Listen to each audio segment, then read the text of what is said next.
Saludos a todos aquellos que gentilmente están observando este video. Donde quiera que Dios te tenga, espero que estés recibiendo todas las bendiciones que necesites para mantenerte firme y fiel en el Señor.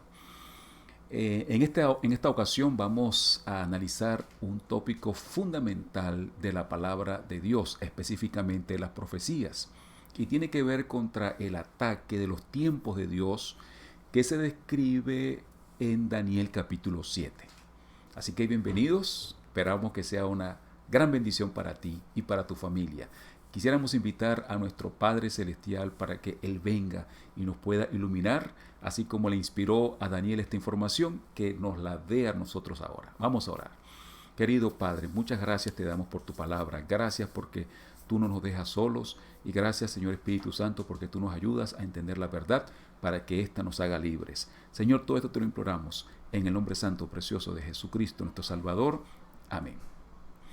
Bueno, quisiera compartir con ustedes una información que encontramos en un PowerPoint. Así que hoy vamos a hablar acerca de cómo el paganismo se introdujo en el cristianismo. Es decir, específicamente en este ataque vamos a hablar acerca de el ataque contra los tiempos de Dios.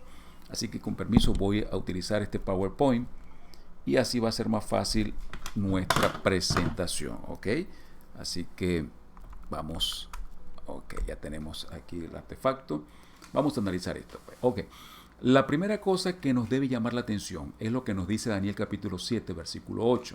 Dice la Biblia: mientras yo contemplaba los cuernos, he aquí que otro cuerno pequeño salía entre ellos, y delante de él fueron arrancados 3 cuernos de los primeros. Y he aquí que este cuerno tenía ojos como de hombre y una boca que hablaba grandes cosas. En el estudio anterior nosotros explicamos la parte política, cómo fue que se cumplió esta porción de la escritura, cuando dice aquí que este cuerno pequeño debía desarraigar o arrancar 3 de los cuernos, de los primeros 3 cuernos. Si usted no ha visto los anteriores estudios, le recomiendo que vaya a nuestro canal y allí va a poder entender o recibir la explicación de esta parte en cuanto a los 3 primeros cuernos o los 3 cuernos que fueron desarraigados, esas 3 naciones eh, eh, del paganismo que se establecieron en el imperio romano occidental y cómo fueron desarraigadas para que se estableciera el poder del cristianismo. Eso ya está explicado en uno de los videos, ¿ok? Hoy nos corresponde hablar un poquito en cuanto a este aspecto que menciona la segunda parte del versículo, donde dice que este cuerno tenía ojos como de hombre y una boca que hablaba grandes cosas. Vamos a entrar en materia en cuanto a esto. La primera cosa que nos debe llamar la atención es que esto fue un proceso. O sea, el ataque contra Dios, contra el sistema de salvación de Dios, fue un proceso. Ese proceso, por supuesto, arrancó con la caída del hombre y cuando Jesucristo vino a esta tierra, ese proceso estaba vivo porque Satanás siempre se ha querido oponer al plan de Dios. Y cuando Jesucristo estableció su iglesia, Él también estableció un sistema para oponerse a la iglesia. Y esa es la razón por la cual Pablo, dirigido por el Espíritu Santo, en la segunda carta a los tesalonicenses, capítulo 2, versículos 3 al 4 y 7 al 9, él nos dice: nadie os engañe en ninguna manera, porque no vendrá sin que antes venga la apostasía. Pablo está hablando sobre una confusión que tenían los hermanos en Tesalónica con respecto a la venida de Jesús. Y él dice: nadie os engañe, no se confundan, porque Jesús no vendrá sin que antes venga la apostasía y se manifieste el hombre de pecado, el hijo de perdición, el cual se opone y se levanta contra todo lo que se llama Dios o es objeto de culto, tanto que se sienta en el templo de Dios como Dios, haciéndose pasar por Dios. Y sigue diciendo en los versículos 7 al 9: porque ya está en acción el misterio de la iniquidad, solo que hay quien al presente lo detiene hasta que él a su vez se ha quitado de en medio. Y entonces se manifestará aquel inicuo a quien el Señor matará con el espíritu de su boca y destruirá con el resplandor de su venida. Inicuo cuyo advenimiento es por obra de Satanás, con gran poder y señales y prodigios mentirosos. Así que en el primer siglo el apóstol Pablo ya podía ver vestigios en el cristianismo de ese poder que con el tiempo se iba a perfeccionar, iba a llegar a ser muy poderoso. Por eso es que esta profecía que Pablo presenta es ampliada en el capítulo 7 del libro de Daniel. Y vamos a seguir hurgando allí en la porción bíblica. Dice, con respecto a esta profecía, en Daniel capítulo 7, versículo 10 dice, un río de fuego procedía y salía de delante de él. Millares de millares le servían y millones de millones asistían delante de él. El juez se sentó y los libros fueron abiertos. Una vez más, reitero que si usted está comenzando a ver esta serie hoy, en este capítulo, es muy importante que usted vaya y vea los anteriores, porque aquí agarramos a Daniel en el versículo 10, pero ya explicamos los versículos anteriores donde se presenta las bestias que representan los diferentes imperios. En el versículo que estamos estudiando ahora, se nos presenta lo que Dios quiere que el hombre entienda, el mensaje que Dios tiene para el mundo, el mensaje de salvación para la raza humana. Y aquí se nos presenta una visión muy especial. Dice que Daniel ve el trono de Dios y allí hay millones, millares que están sirviendo, ángeles que están yendo y viniendo para atender al hombre y para cubrir la necesidad del plan de salvación. Y entonces dice que el juez se sentó y los libros fueron abiertos. Así que en el capítulo 7 de Daniel, Dios quiere poner algo bien claro, y es que hay un juicio y hay un juez. Entonces, ese mensaje de parte de Dios, Satanás no quiere que los seres humanos lo entendamos. Esa es la razón por la cual en el capítulo 7 de Daniel se presenta un ataque contra este mensaje. Y vamos a ver cómo es que se presenta el ataque. Entonces, la pregunta inicial que necesitamos responder es: ¿en qué consiste el juicio del Altísimo? Esa es una pregunta que ese versículo nos exige que respondamos. Y la otra pregunta que necesitamos responder es: ¿cuál es la relación existente entre los tiempos de Dios, como vamos a ver hoy, y su ley y el juicio?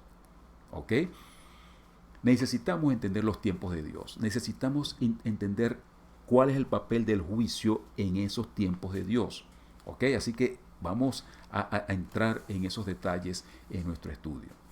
Para poder entender esto, necesitamos combinar el estudio de Daniel 7 con Daniel 8, ya que Daniel 8 nos hace más fácil interpretar el capítulo 7 de Daniel. Okay.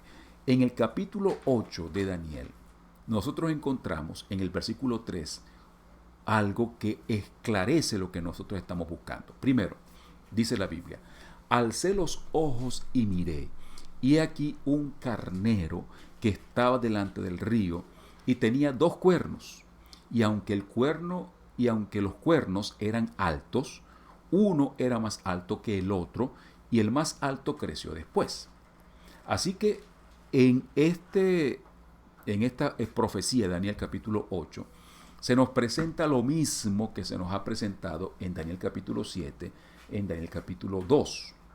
¿Y qué es lo que se nos ha presentado en Daniel capítulo 2 y en el capítulo 7? Bueno, una sucesión de imperios en esta tierra.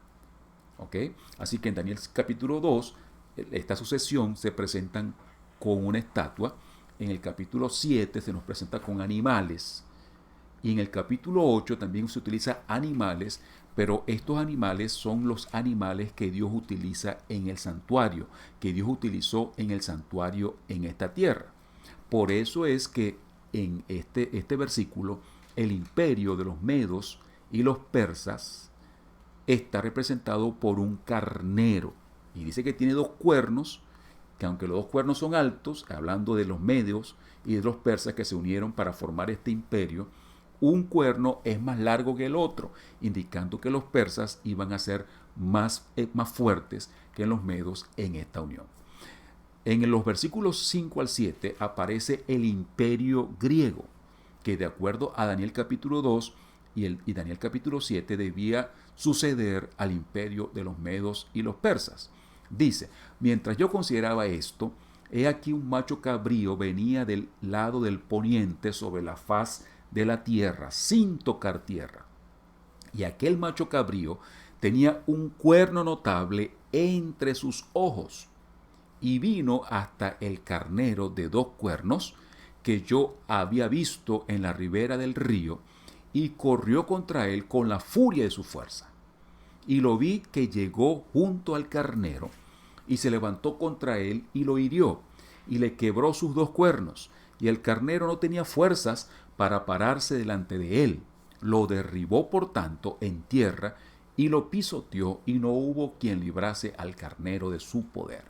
Así que con este macho cabrío que tiene ese cuerno entre los ojos y que venía tan rápido que ni siquiera tocaba el piso, Daniel está representando al imperio griego, que hizo una conquista tan rápida que a los 33 años Alejandro Magno ya gobernaba al imperio medo-persa y más allá.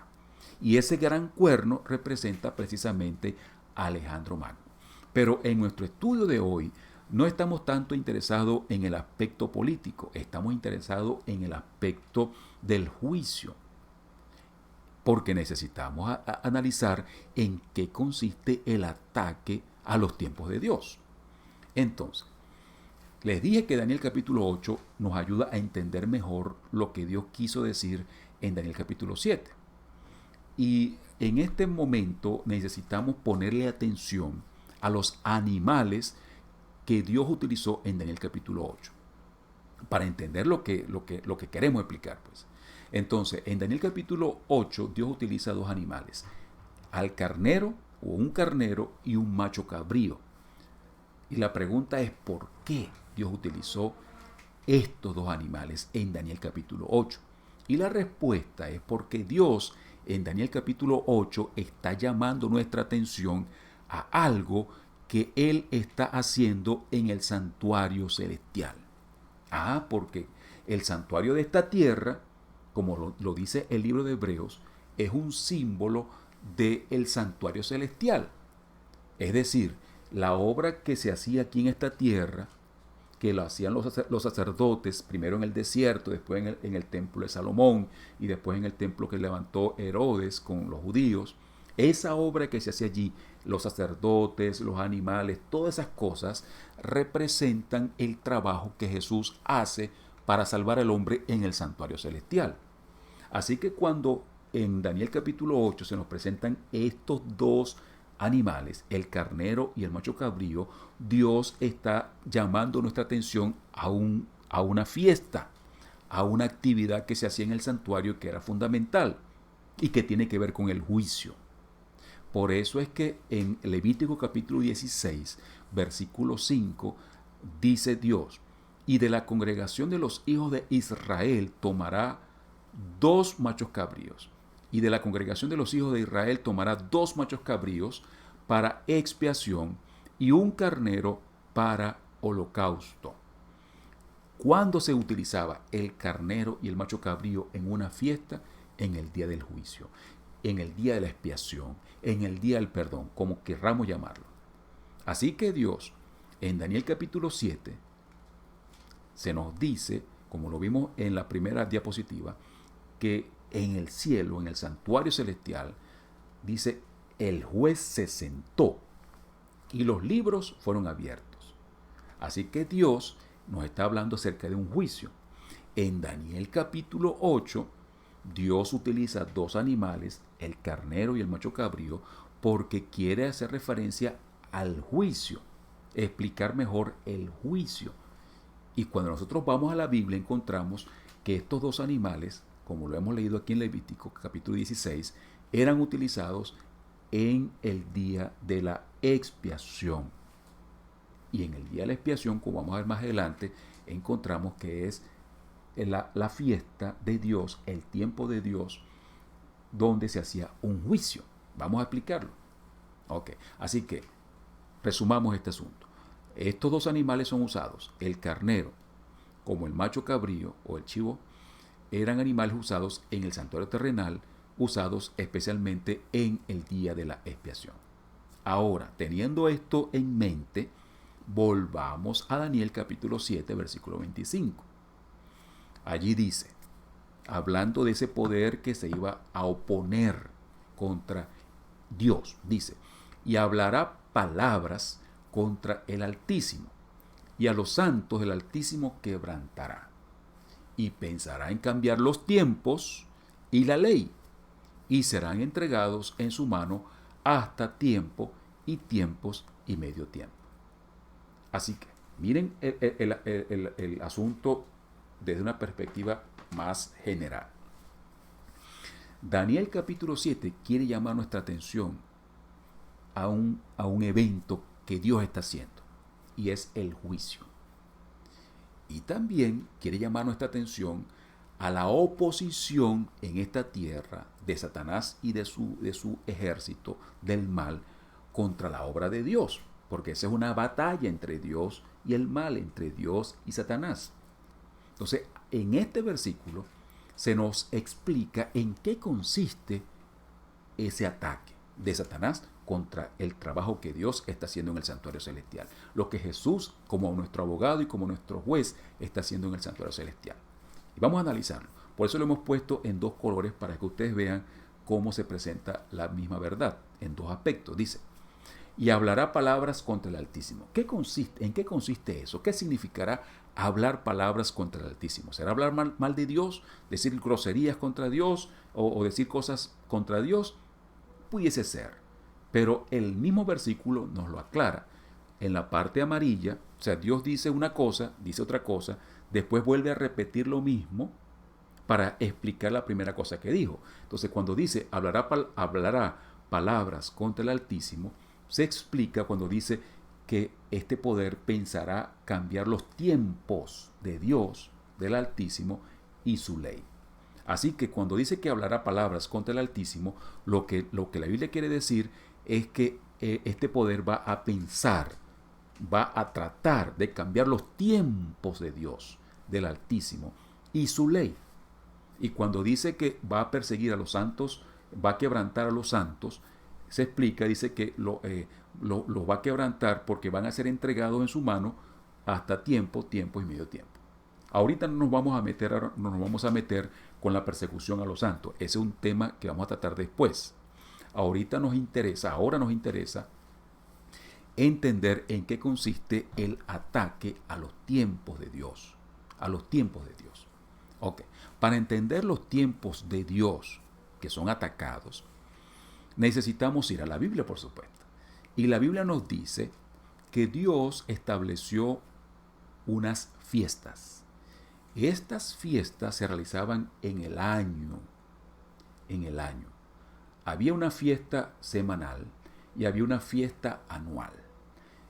Esas fiestas eran importantes porque Dios de esta manera podía explicar el plan de salvación.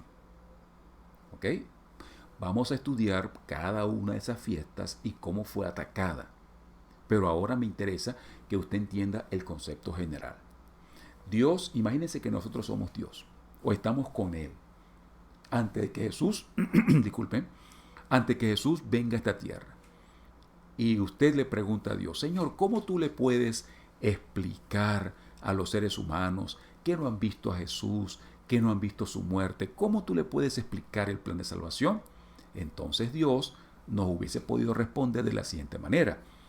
Yo les puedo explicar el sistema o el plan de salvación por dos medios. Primero, en el santuario, Jesús o los sacerdotes van a hacer una cantidad de cosas que van a explicar lo que Jesús va a hacer en el santuario celestial. O sea que las personas podían entender el plan de salvación observando y entendiendo lo que el sacerdote, el sumo sacerdote y los sacerdotes hacían en el santuario terrenal. Esa es la primera forma. Y la segunda forma que Dios tenía para que las personas pudiesen entender el plan de salvación era a través del año, porque se hacían varias fiestas y cada una de esas fiestas tenían un significado de la obra de Jesús, del ministerio de Jesús. Así que esos son los tiempos de Dios. Los tiempos de Dios que van a ser atacados son las cosas que Jesús está haciendo para salvarte a ti y para salvarme a mí, para salvarnos a todos. Satanás no quiere que tú entiendas los tiempos de Dios y si los entiendes, que no los vivas, que no los aceptes. Por eso es que el cristianismo o este poder que se va a levantar contra Dios y que va a hablar palabras contra el Altísimo, dice es porque va a tratar de cambiar o de confundir o de que las personas no entiendan las fiestas de Dios. ¿Ok? Fíjense lo que dice Levíticos capítulo 23, versículo 24. Dice, estas son las fiestas solemnes de Jehová, las convocaciones santas, a las cuales convocaréis en sus tiempos. Aquí está un versículo muy importante.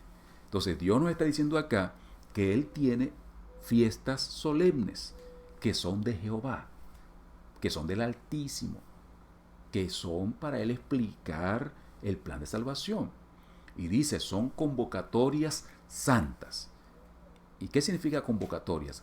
Que todo el pueblo debía atender, que todo el pueblo debía participar para poder todos los años recordar cómo es que Dios los salvaba. Así que todo, o sea, había en el santuario un trabajo personal. El santuario era para yo llevar mi animalito todos los días o cuando yo pecaba, yo arreglaba mi problema del pecado en el santuario.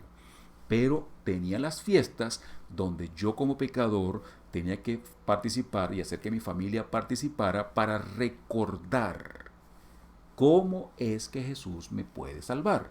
Entonces esas fiestas se les llamaba convocaciones santas porque todo el mundo tenía que asistir. Y dice, debían ser convocadas en su debido tiempo, el tiempo que Dios había establecido. Ok, ¿y cuáles son esas fiestas? Bueno, encontramos que son 7 fiestas. La primera era la fiesta semanal. Esto es de acuerdo a Levítico capítulo 16. Perdón, al libro de Levítico, no 16. Después vamos a estudiar cada una de ellas y vamos a ver cómo fueron atacadas. La primera fiesta es el sábado semanal, que Dios quería utilizar para que todos los seres humanos recordáramos que somos de Él por creación y por redención. Así que el sábado fue hecho para eso. Todas las semanas las personas debían recordar, Dios es mi creador, Dios es mi redentor. La otra fiesta era la fiesta de la Pascua. La fiesta de la Pascua tenía la función de recordarle todos los años al pueblo que fueron libertados de Egipto y que también somos liberados gracias a Jesucristo y por su muerte del pecado. La tercera fiesta era la fiesta de los panes sin levadura, que estaba conectada con la fiesta de la Pascua. Así que esta fiesta, al igual que la fiesta de la Pascua, nos explica cómo es que Jesús muere por nosotros y nos perdona y nos salva. La fiesta de la Pascua junto con la fiesta de los panes sin levadura. La fiesta de la siega o de las semanas o Pentecostés, como querramos llamarla, era la fiesta que ocurría 50 días después de la Pascua, cuando se iniciaba la cosecha de los cereales, y esto representa el inicio de la predicación del Evangelio, como efectivamente ocurrió con la predicación de los apóstoles allí en el Pentecostés. La otra fiesta era la fiesta de las trompetas. Estas fiestas eran utilizadas por Dios para recordarles, ojo con esto, esto es muy importante, para llamar la atención al pueblo de que se avecinaba el juicio, el día de la expiación. Por eso es que Daniel capítulo 7 es tan importante. Y Dios está llamando la atención al juicio. Por eso es que las trompetas comenzaban a sonar no eran realmente trompetas, sino que eran unos shofar, unos cuernos de carnero que eran tocados, y entonces la gente decía, faltan 10 días para que llegue el día de la expiación o el día del juicio. Y 10 días después llegaba la siguiente fiesta, que era la fiesta del día de la expiación o el día del perdón. Y esto representa en los tiempos de Dios el juicio. Recuerden lo siguiente, les adelanto esto aquí, pero eso lo vamos a analizar poco a poco. En la Pascua, y Pablo dice que Cristo es nuestra Pascua, cuando yo acepto a Jesucristo como Salvador, o usted lo hace, y nos bautizamos, nuestro nombre es inscrito en el libro de la vida. Antes de que Jesucristo venga por segunda vez, Él necesita revisar ese libro de la vida. Por eso es que el juicio investigador tiene que ver con el libro de la vida. Y por eso es tan importante que nosotros lo entendamos y vivamos de acuerdo a esa verdad. Pero ese es tema de otro estudio. Así que la última fiesta es la fiesta de la cabaña o de los tabernáculos o de la cosecha, que es la fiesta que representa la segunda venida de Jesús y el reinicio de la eternidad. Así que, de acuerdo a lo que dice Daniel capítulo 7, versículo 25, todas estas fiestas debían ser atacadas. Los tiempos de Dios debían ser atacados para que la gente no pudiese entender bien el plan de salvación. Debía ser atacado la obra de Cristo. Y ese es nuestro estudio de hoy. Ese fue nuestro estudio de hoy. Que usted entienda, que yo entienda, que ha habido un ataque a las fiestas que Dios nos dejó, su significado, y necesitamos entender este asunto. Así que mis queridas amigas y mis queridos amigos, espero que Dios les haya mostrado a través de este estudio la importancia que tiene el estar conscientes y el estar al corriente y saber en qué consisten las fiestas de Dios y en qué consiste el ataque, para saber si yo estoy confundido, si yo estoy enredado. Así que les invito para que oremos, y también les invito para que en el siguiente estudio usted pueda seguir con nosotros y sigamos hurgando, estudiando la palabra del Señor. Vamos a orar en este momento. Querido Padre, muchas gracias por tu verdad. Gracias, Señor, porque aunque la verdad está bajo ataque, nosotros tenemos la Biblia, tenemos la luz que nos ilumina en nuestro sendero.